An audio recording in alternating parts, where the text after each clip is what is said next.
Yes, as of September 2025, you can bring your own unlocked phone to Walmart Family Mobile.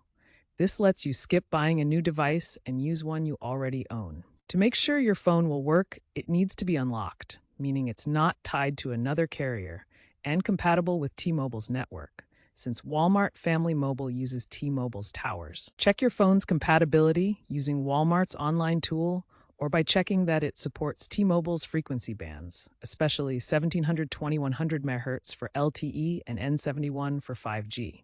You'll also need a Walmart Family Mobile SIM card, which costs around $10. The big advantage of BYOP is saving money and repurposing a phone you already like. Once you have a compatible unlocked phone and a Walmart Family Mobile SIM card, the setup is pretty straightforward. Start by inserting the SIM card into your phone. Next, download the Walmart Family Mobile app or go to their website. You'll need to activate your service by entering your phone's IMEI or MEI number.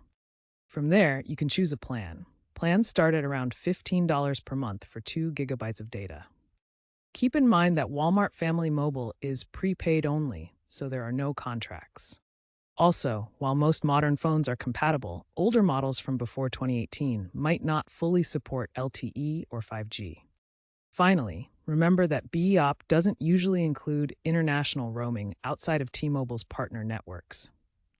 Overall, BEOP is a great option if you want to save money and keep using a phone you love.